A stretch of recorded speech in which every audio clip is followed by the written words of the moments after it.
Baik, saya akan bacakan kebenaran firman Tuhan yang terambil dari kitab Yosua 13 ayat 1 sampai 33. Beginilah pembacaan kebenaran firman Tuhan. Setelah Yosua menjadi tua dan lanjut umurnya, berfirmanlah Tuhan kepadanya, "Engkau telah tua dan lanjut umur, dan dari negeri ini masih amat banyak yang belum diduduki. Inilah negeri yang tertinggal, segenap wilayah orang Filistin dan seluruh negeri orang Gesur, mulai dari sungai Sikor di sebelah timur Mesir sampai ke daerah Ekron ke arah utara. Semuanya itu terhitung tanah orang Kanaan. Ada 5 raja kota orang Filistin, yakni di Gaza, di Asdod, di Askelon, di Gad, dan di Ekron, dan orang Awi di sebelah selatan. Seluruh negeri orang Kanaan dan Meara, kepunyaan orang Sidon, sampai ke Afek, sampai ke daerah orang Amori. Selanjutnya negeri orang Gebal dan seluruh gunung Libanon di sebelah matahari terbit, mulai dari Baal Gad di kaki gunung Hermon, sampai ke jalan yang menuju ke Hamat. Semua orang yang diam di pegunungan, mulai dari gunung Libanon sampai ke Misrefot Maim, semua orang Sidon. Aku sendiri akan menghalau mereka dari depan orang Israel. Hanya undikanlah dahulu negeri itu di antara orang Israel menjadi milik pusaka mereka, seperti yang kuperintahkan kepadamu. Oleh sebab itu, bagikanlah negeri ini kepada suku yang 9 itu dan kepada suku Manasye yang setengah itu menjadi milik pusaka mereka. Bersama-sama dengan suku Manasye yang setengah lagi, orang Ruben dan orang Gad telah menerima milik pusaka mereka yang telah diberikan Musa kepada mereka di sebelah timur sungai Yordan, seperti yang ditentukan Musa, hamba Tuhan itu kepada mereka, yakni mulai dari Aror yang di tepi sungai Arnon, kota pada pertengahan sungai itu, dan seluruh dataran tinggi dari Medeba sampai ke Dibon, dan segala kota Sihon, raja orang Amori yang berkerajaan di Hesbon, sampai ke daerah orang Amon. Selanjutnya Gilead dan daerah orang Gesur dan orang Maaka, serta seluruh gunung Hermon dan seluruh tanah Basan sampai ke Salka. Seluruh kerajaan Og di Basan yang memerintah di Astarot dan Edrei. Dialah yang tinggal hidup dari sisa-sisa orang Refaim yang telah dikalahkan dan dihalau oleh Musa. Tetapi orang Israel tidak menghalau orang Gesur dan orang Maaka itu, sehingga Gesur dan Maaka masih tetap diam di tengah-tengah Israel sampai sekarang.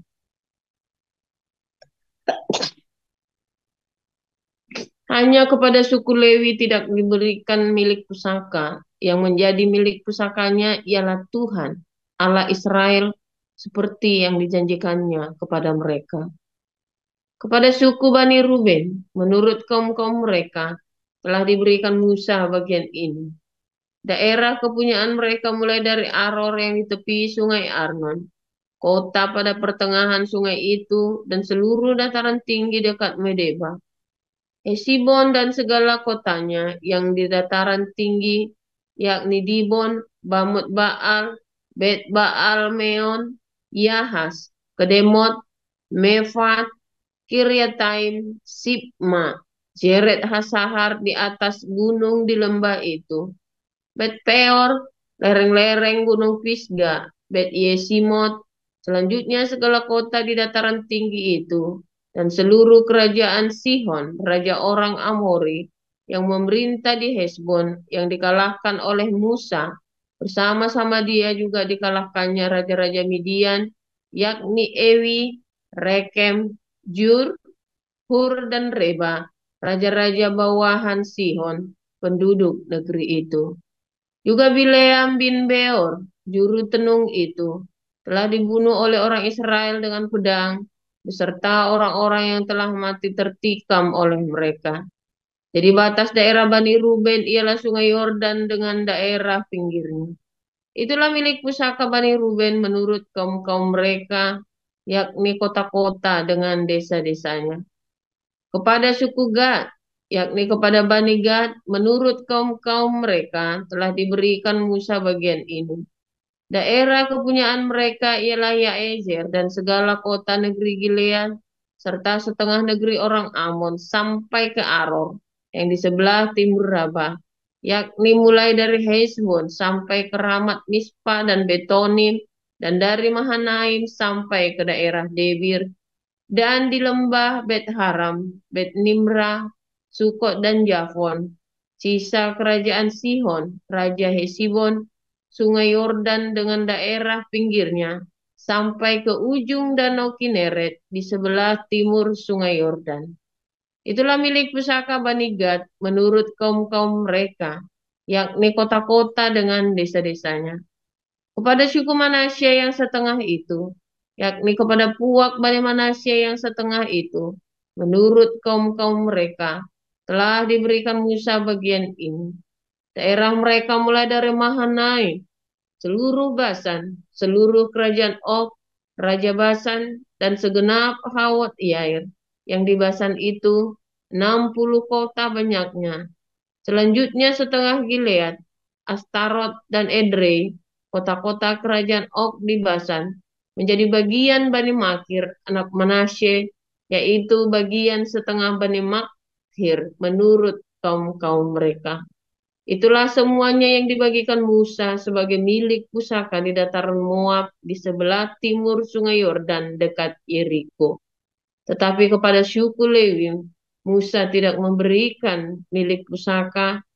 Tuhan, Allah Israel, dialah yang menjadi pusaka mereka, seperti yang dijanjikannya kepada mereka. Demikian pembacaan kebenaran firman Tuhan. Ya, silakan Bernardo. 2 Korintus 10. Aku, Paulus, seorang yang tidak berani bila berhadapan muka dengan kamu, tetapi berani terhadap kamu bila berjauhan. Aku memperingatkan kamu demi Kristus yang lemah lembut dan ramah. Aku meminta kepada kamu, jangan kamu memaksa aku untuk menunjukkan keberanianku dari dekat, sebagaimana aku berniat bertindak keras terhadap orang-orang tertentu yang menyangka bahwa kami hidup secara duniawi. Memang kami masih hidup di dunia, tetapi kami tidak berjuang secara duniawi.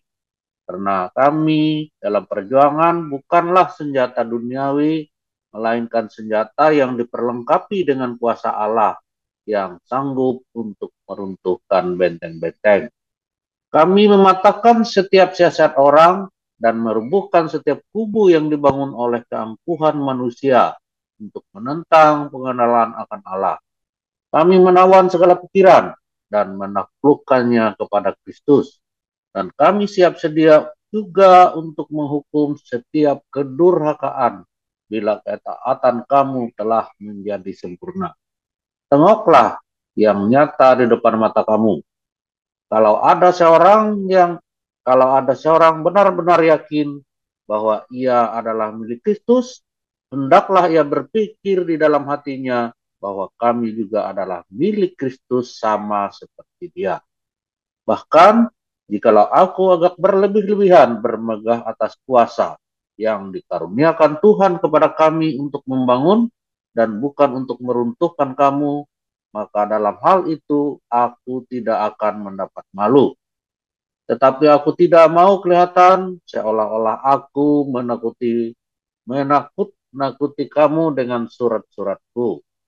Sebab, kata orang, surat-suratnya memang tegas dan keras, tetapi bila berhadapan muka, sikapnya lemah dan perkataan-perkataannya tidak berarti. Tetapi, hendaklah orang-orang yang berkata demikian menginsafi bahwa tindakan kami bila berhadapan muka sama seperti perkataan kami dalam surat-surat kami bila tidak berhadapan muka. Memang kami tidak berani menggolongkan diri kepada atau membandingkan diri dengan orang-orang tertentu yang memujikan diri sendiri. Mereka mengukur dirinya dengan ukuran mereka sendiri dan membandingkan dirinya dengan diri mereka sendiri. Alangkah bodohnya mereka. Sebaiknya kami tidak mau bermegah melampaui batas, melainkan tetap di dalam batas-batas daerah kerja yang dipatok Allah bagi kami, yang meluas sampai kepada kami juga.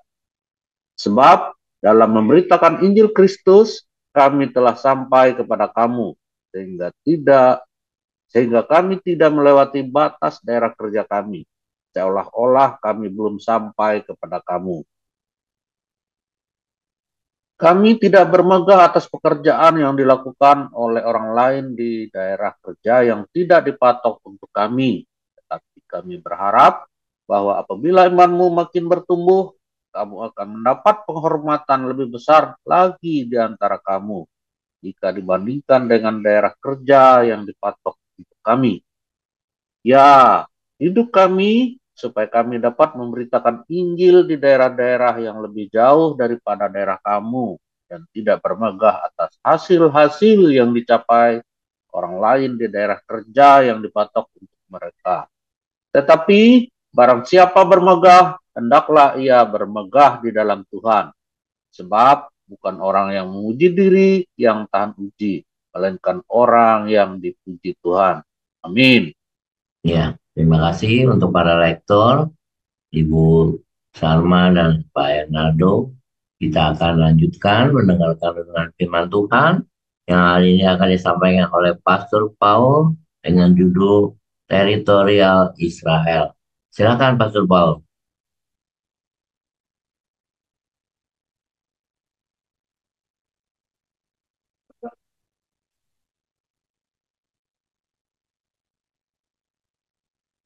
Ya, silakan Pastor Paul. Haleluya, firman Tuhan selalu baru. Setiap hari ketika kita menantikan Tuhan dengan penuh cinta, tetap semangat, ya, rendah hati, ya, responnya harus bagus ya, dan konsisten, ya. Nanti kita akan jadi pemenang. Percaya saya, saudara, saya sudah melewati seserem apapun masalahmu. Sorry, bukan ngeremehin, saudara ya. Sengeri apapun masalahmu.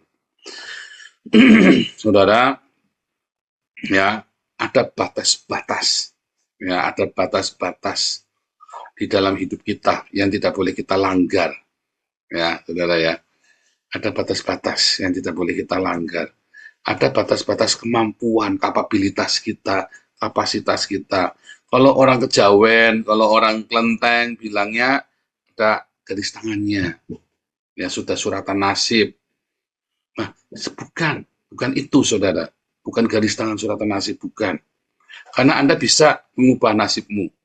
Tapi ada batas. Segala sesuatu itu ada batasnya yang tidak boleh kamu langgar. Yaitu apa, saudara? Ketika sudah tidak ada cinta lagi dalam hidupmu, saudara. Ketika yang kamu lakukan itu bukan cinta lagi, tapi ambisi. Itulah batas yang tidak boleh kamu langgar. Kalau Anda ikut pemuritan, bagi semua yang baru dibaptiskan ikut pemuritan, ya, bahwa manusia diciptakan untuk bekerja. Manusia diciptakan bukan untuk menyembah Tuhan, saudara. Itu pelajarannya salah ya, saudara. Coba cari ayatnya. Pertama kali manusia diciptakan, Kejadian 1 ayat 26, supaya apa? Penuhilah bumi, kuasailah. Ya kan? Berkuasalah atas binatang di laut, tumbuhan, ya, binatang di darat, di laut, di udara, dan atas tumbuh-tumbuhan. Kuasailah bumi. Disuruh apa? Suruh bekerja. Ya kan? Manusia itu diciptakan itu bukan buat menyembah Tuhan, tapi bekerja. Nah, bekerjanya bagaimana? Kamu mau bekerja malas-malesan? Mau bekerja dengan ambisi? Atau bekerja dengan cinta? Itu yang penting. Nah, Tuhan maunya bekerja dengan cinta. Jadi begitu pekerjaanmu tidak ada cinta di sana, itu berarti kamu sudah melampaui batas. Kemalasan, itu kamu sudah melampaui batas. Artinya kamu hanya mau menikmati kehidupan saja. Contoh. Ini kan cerita klasik nih, cerita klasik. Mungkin Anda sudah pernah dengar cerita ini, ya, sudah sering. Ada seorang ya yang tinggal di Pulau Bali. tempat terpencil di Pulau Bali, di bagian Nusa Penida. Kalau Anda tahu Pulau Nusa Penida itu indah ya, saudara ya. Pulaunya itu indah sekali, saudara. Lalu dia punya teman dari kecil, dia punya ambisi, saudara. Ya, dia punya ambisi. Terus yang ngomong-ngomong mereka berdua ya, saya kan pernah tinggal di Bali 4 tahun, saudara ya. Bali, ya Bali itu singkatan dari banyak libur. Saya pakai dasi, pakai kemeja, pakai ya. Semua tamu-tamu saya semua pakai celana pendekan, pakai bikini, saudara. Jalan pakai pakai kacamata hitam, pakai topi gitu. Saya pakai meja. Jadi kurang ajar saya jadi driver, jadi apa namanya? Driver apa limosin jadinya ya, saudara ya. Mereka semua pakai celana pendek, pakai bikini jalan ke pantai kita. Oke ya, bisnis. Ya, we are doing business ya. Kita lagi bisnis kan. Ya, doing bisnisnya di Kuta dia bilang. Kita pergi ke Tanah Lot, ke Kuta kemana. 4 tahun tiap hari saya jadi CEO, saudara. Chief Entertain Officer, bukan Chief Executive Officer, Chief Entertain, tukang menghibur orang. Semua kafe di Bali saya sudah masuk, saudara. Semua kafe di Bali kenal saya. Soalnya tiap malam saya nangkali di kafe, saudara ya. Di kafe mana loh ya, sudah masuk semua tuh, semua kenal saya semua sampai ya. Itu CEO-nya soalnya saya, CEO-nya Bali. Ini kalau udah musuh-musuh lawan-lawan bisnis saya itu kalau udah ketemu saya pokoknya pusing dah. Pokoknya kalau kamu apa aja tak kasih ada semua. Saudara mau entertain apa aja semua ada. Waduh, kalau udah giliran bisnis sama saya, udah deal sama saya pasti dapat. Karena CEO-nya saya Bali. Sampai dibilang yang punya Bali, saudara. Aduh, singkat cerita, 2 orang ini ya. Jadi Bali itu pulau yang indah sekali, saudara ya. Nusa Penida itu juga indah ya, saudara ya. Dia punya 2 orang ini saling cerita. Ya, kamu nanti besarnya mau jadi apa? Mau apa kamu? Ah, aku mau di sini saja mancing aja tiap hari. Oh, kamu tidak boleh begitu. Orang itu harus punya ambisi, harus punya drive. Waduh, ya. Terus, ngapain sih sini mau mancing aja? Kamu coba bayangin ya. Kamu di sini, kamu cuma mancing, datang tiap hari mancing. Nanti 10 tahun lagi, saya datang kemari, saya sudah jadi direktur di perusahaan. Maka si yang tukang mancing ini, yang cita-citanya jadi tukang mancing ini bilang, coba kamu jadi direktur mau ngapain coba? Oh ya, saya harus kerja keras. Saya harus kerja keras supaya karir saya naik. Lalu saya jadi direktur di sebuah perusahaan. Terus buat apa jadi direktur? Oh ya, uangnya banyak. Supaya apa kamu jadi? Supaya saya bisa bersantai-santai di tepi pantai. Lah, saya tukang mancing tiap hari sudah bersantai-santai di tepi pantai. Dia bilang gitu, nggak usah jadi direktur. Kamu jadi direktur supaya bisa bersantai di tepi pantai tiap hari. Saya tukang mancing tiap hari saya bersantai di tepi pantai. Jadi ngapain jadi direktur? Mendingan saya tukang mancing. Kamu udah capek bak-bik-buk pergi ke Jakarta, toh pulang ke sini, kamu tetap kayak saya, duduk di tepi pantai, ngisap rokok sambil mancing. Bedanya sama saya apa? Dia bilang begitu, mendingan saya begini aja jalanin. Kamu bak-bik-buk, saya tiap hari. Bali, banyak libur. Kamu di Jakarta. Waduh, repot, saudara. Saudara, saya nggak ngajarin Anda untuk males. Yang satu ngomong realita kehidupan. Tapi goblok, saudara. Yang satu, dia cerita ambisi. Tapi goblok juga sama-sama gobloknya. Ya, saudara ya. Yang satu, ya, dia mancing. Ya kan? Besok mau makan apa dia bingung. Karena dia setiap hari mancing, saudara. Tapi besok makan apa dia bingung. Karena dia tidak bekerja. Ya kan? Kalau suatu ketika dia sakit, ya dia cuman mentok puskesmas saja, saudara ya. Masuk rumah sakit ditanya punya kartu kredit enggak punya, ya udah aku pulang. Ya kan? Kalau yang banyak duitnya ini, bak pikbu kerja setengah mati, ya kan? Ketemu istri ya sebulan sekali, bagus anaknya nggak manggil dia om, om siapa? Mama ada. Oh, mama sama papa loh. Anaknya dia manggilnya orang lain. Saking sibuknya kerja, bak pikbuk, ya kan? Anaknya kamu manggil kamu om, ya kan? Terus kamu nanya mama di mana? Kamu nanya istrimu, oh mama lagi sama papa. Dia pikir itu papanya dia. Kan kacau kamu gara-gara kasihkan kerja, punya istri nggak dirawat, pulang, ya kan? Anakmu saja nggak kenal siapa kamu, saudara. Nah, saya mumet itu saudara udah begitu. Kamu kalah sama tukang mancing yang di Bali tiap hari santai liburan terus. Banyak libur kan Bali kan. Iya kan?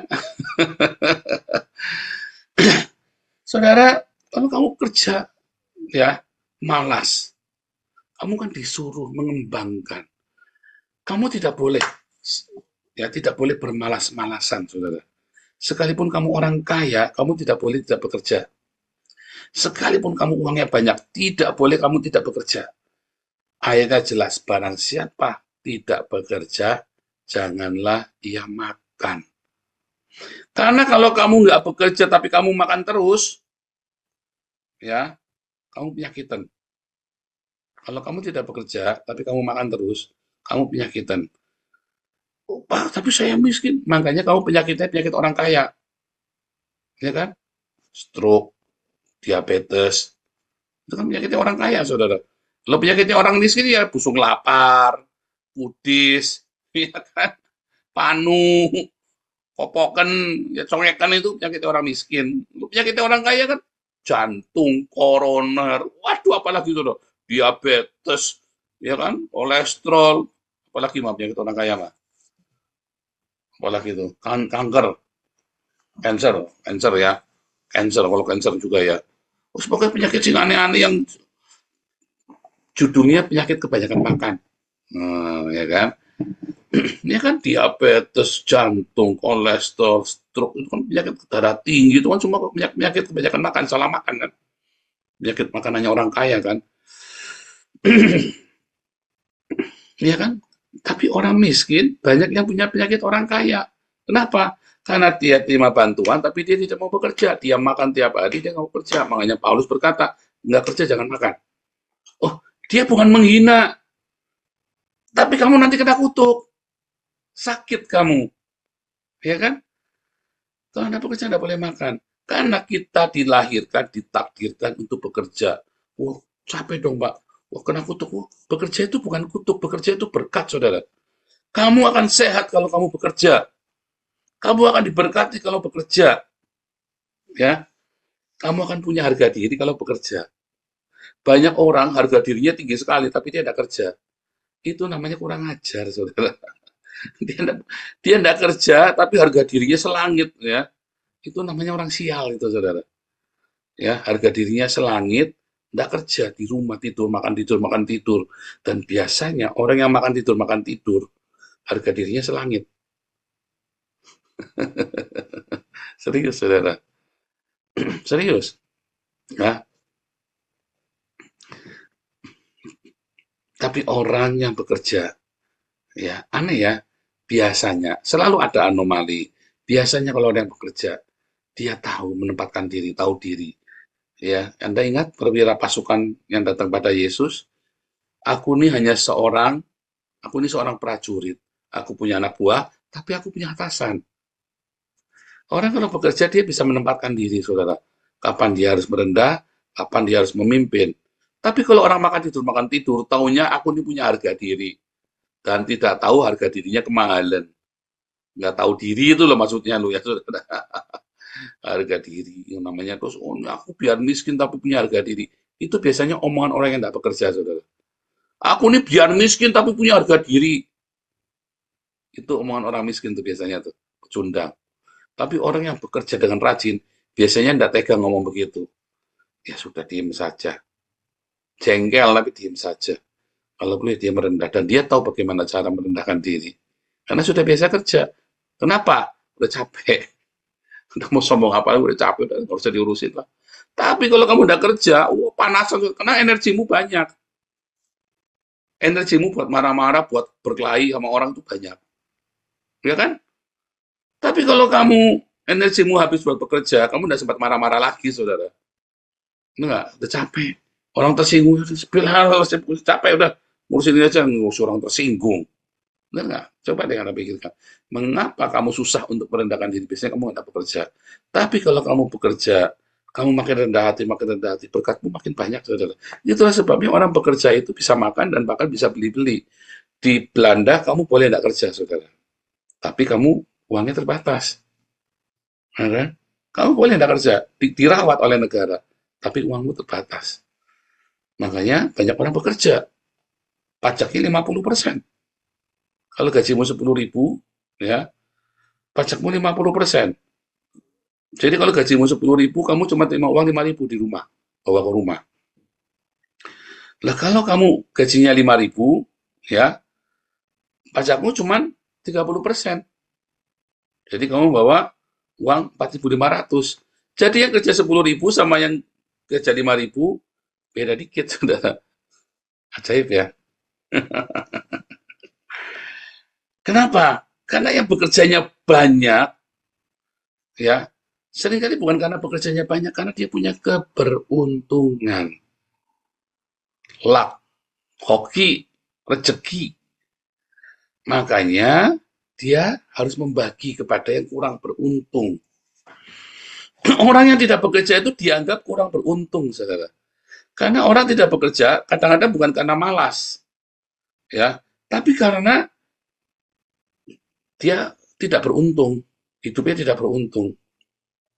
Itu selalu ada, rajin, jujur, tapi dia tidak beruntung. Mengapa? Kenapa sial terus? Ya ada orang yang selalu sial terus, itu ada. Terima kenyataan itu ada. Dan orang-orang yang selalu beruntung, kerja dikit, kerja cuma dikit, tapi untungnya banyak, ya kan? Harus berbagi. Jadi ada cinta di sana. Kalau kamu tidak bekerja, kamu malas, kamu tidak boleh makan karena kamu kurang kutuk. Ada batasnya seberapa minimum kamu bekerja. Ada batasnya. Kamu yang beruntung, ya, lalu kamu punya rezeki yang banyak, kamu juga harus berbagi. Itu, saudara. Itulah batas-batas kita manusia dalam bekerja. Batas-batasnya itu, yaitu bekerja. Standarnya kerja. Bekerjalah dengan rajin, dengan jujur, dengan integritas, ya, dengan improve skillmu, saudara. Tidak bisa kamu cuma kerja, saya cuma segini saja. Tidak bisa, saudara. Makanya kamu tidak mengalami kemajuan. Ya, kamu segini saja. Ya, gimana? Ya, susah. Kamu kan segitu terus, saudara. Percaya saya, saudara. Tapi kalau kamu belajar rajin bekerja, Tuhan akan berkati hidup kamu.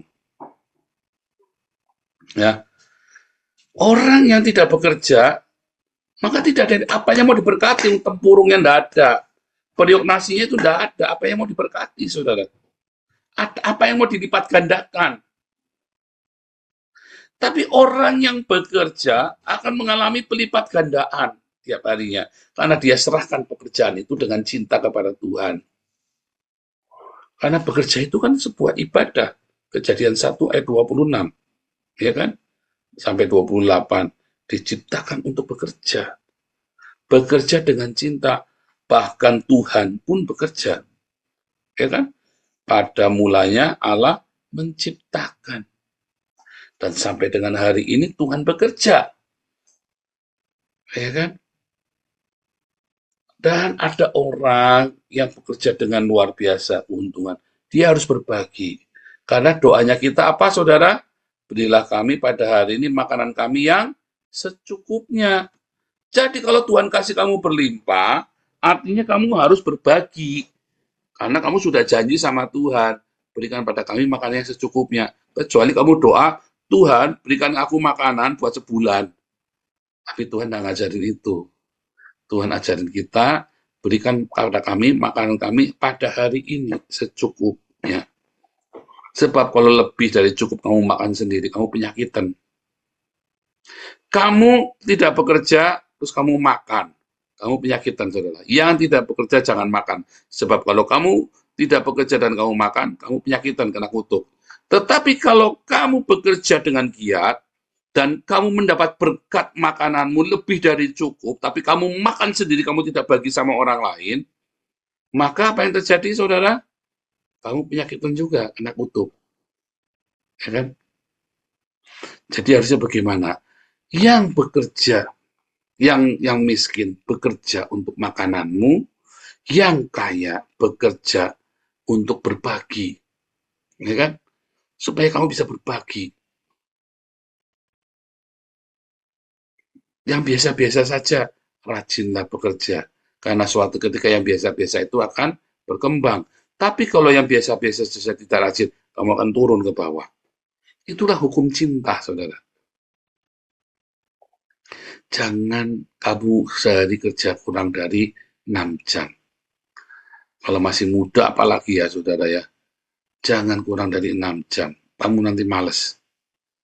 Ya, kamu nanti tiba-tiba jadi goblok. Kalau kamu tidak bekerja, kamu jadi goblok. Otaknya itu isinya cuman ngesek aja, saudara. Karena kamu punya energi. Ya, oh enggak mungkin Pak, suamiku di rumah. Oh, bohong, saudara. Otaknya itu ngeresnya minta ampun cabutnya. Tapi orang kalau sudah capek, saudara ya. Setiap hari bekerja dia lelah. Dia sampai rumah dia cuma pengen bahagia saja. Tapi tidak kepengen yang aneh-aneh itu. Tapi kalau kamu diberkati luar biasa dan kamu tidak berbagi, ya otakmu cabut lagi. Aneh ya. Itu hukum alam. Anda boleh percaya, boleh enggak. Itu hukum alam. Ya, universal. Jangan bilang orang Kristen, orang Islam, orang Buddha. Sama saja. Itu hukum universal. Jadi kalau kamu punya menantu tidak kerja, siram air, saudara. Bangun! Kerja! Biarpun jadi tukang beca juga pokoknya suruh kerja, saudara. Biarpun cuma supir angkot, pokoknya suruh kerja. Tidak boleh tidak kerja. Jangan sampai kamu punya menantu tidak bekerja. Tidak boleh. Ya. Tapi kalau bangunnya siang, mungkin dia kerjanya malam. Ya kan, orang kalau main saham itu kan malam itu kan. Kalau main forex, main saham itu kan malam. Jadi kamu juga lihat juga jangan main sembarangan siram. Ya kan. Tapi kalau dia jelas nggak ada kerjaan apa-apa, dia saham kagak ngerti, apalagi forex, tahunya ya cuman borok sama forex kan. Nah, itu siram aja, saudara ya. Siram aja. Nggak bener. Tapi kalau dia memang kerjanya malam, ya gimana ya? Jangan kamu bangun pagi-pagi, tuh kasihan. Nanti dia kerjanya nggak fokus. Atau dia dapatnya shift malam ya. Jangan pagi-pagi disiram. Jangan. Pokoknya orang ini kan bekerja. Atau dia polisi, jaga malam. Atau dia satpam, security, ya kan, jaga malam. Kan Anda harus punya pengertian. Istri-istri yang suaminya bekerja, bersukacitalah. Jangan gajinya dikit kamu ngomel-ngomel. Jangan. Bersukacitalah. Nikmati berkat itu. Kurang, Pak. Enggak apa-apa. Oh, kurang enggak apa-apa. Enggak apa-apa. Kamu minta Tuhan berkat. Ya kan? Berbagi. Berbagi walaupun kurang. Enggak akan lama-lama. Kalau kamu kelamaan, ada yang salah tuh. Ada yang salah. Pasti kamu enggak belajar berbagi. Pasti kamu kerjanya enggak bener, males. Pasti kamu males, tak jamin. Ya, kebanyakan komplain. Kalau kerja itu enggak boleh banyak komplain. Jangan kamu punya periuk nasi terus kamu ngeluh di depan periuk nasimu, saudara. Berkat mau datang, kamu ngesialan, gajinya cuma sekian berkat mau datang keluar lagi, saudara. Kalau saya berkat cuma dikit, haleluya, luar biasa. Terima kasih Tuhan bisa beli jas walaupun bekas. Aduh, terima kasih Tuhan beli sepatu baru walaupun murah, tapi saya bisa pakai sepatu baru. Ya, terima kasih Tuhan. Makanannya enak setiap hari, padahal tahu tempe. Ya, kamu tahu tempe di Jakarta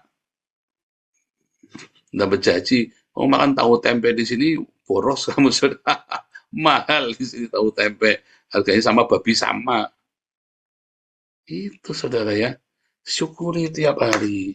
Istri-istri jangan mengeluh. Mertua-mertua jangan mengeluh. Berbahagialah menantumu itu bekerja. Walaupun mungkin kerjanya gajinya sedikit. Bukan masalah pintar, masalah bodoh, enggak.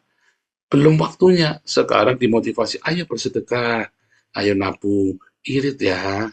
Jangan, wah itu lihat tetangga tuh sudah beli TV. Ya 50 inch.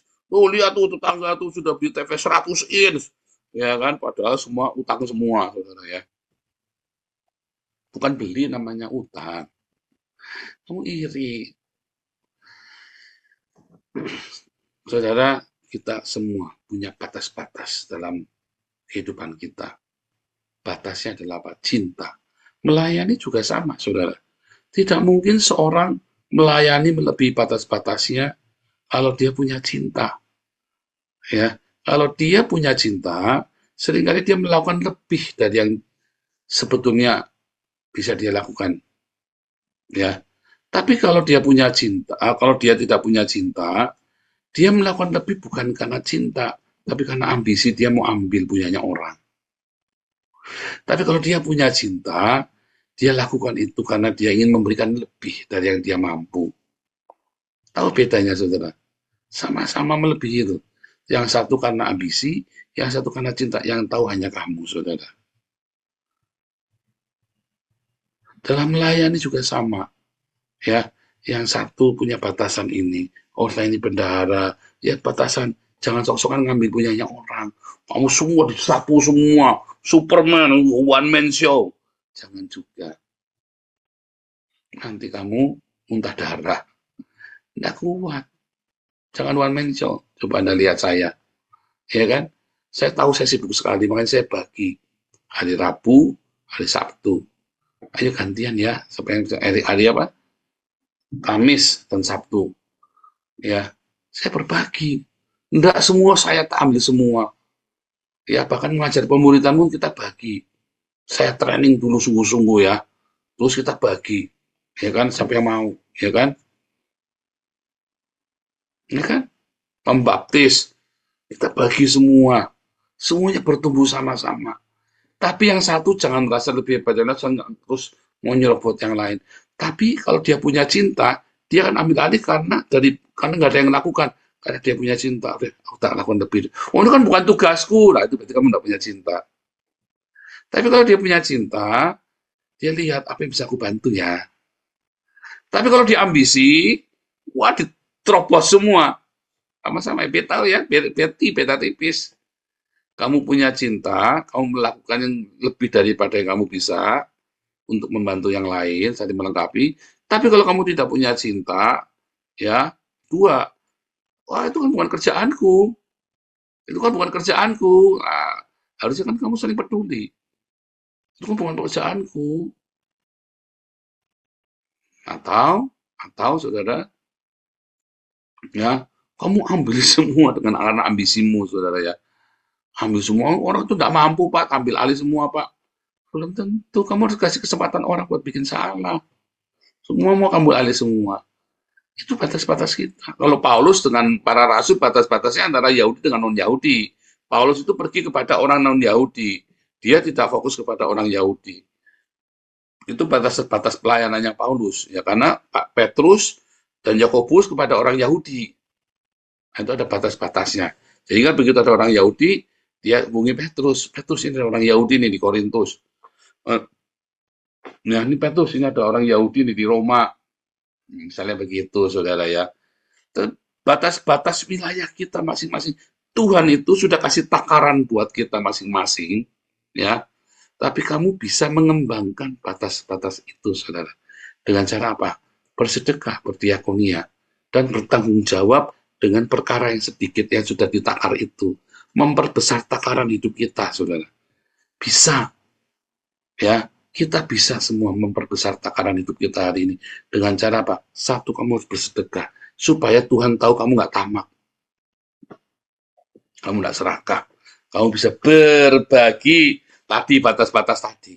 Tapi yang kedua, saudara, selain bersedekah, kamu harus, saudara, upgrade dirimu sendiri, kapabilitasmu, kredibilitasmu.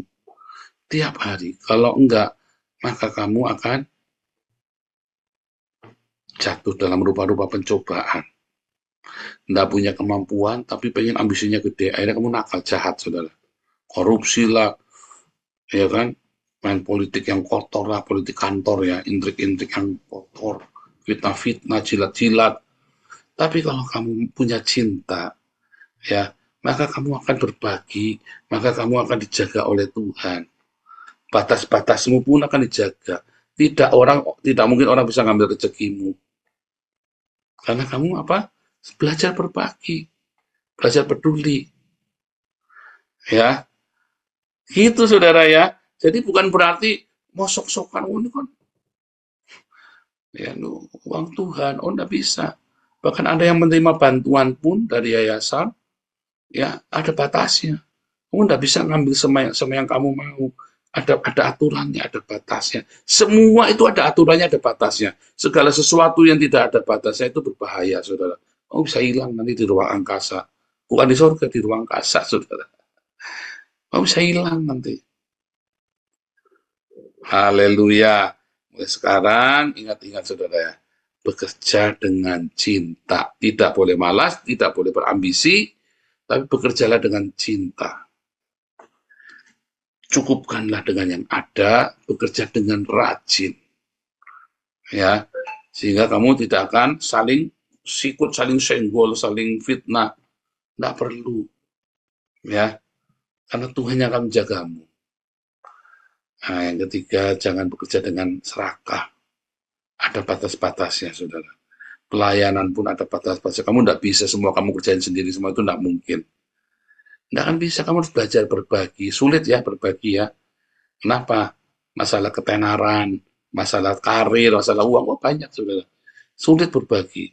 Dan kalau kamu ternyata diberkati oleh Tuhan, maka kamu harus benar-benar berbagi, saudara ya. Jangan kamu telan sendiri semua berkat itu, karena di dalam berkatmu itu ada rezekinya orang lain yang tidak sengaja kamu ambil. Tuhan Yesus memberkati.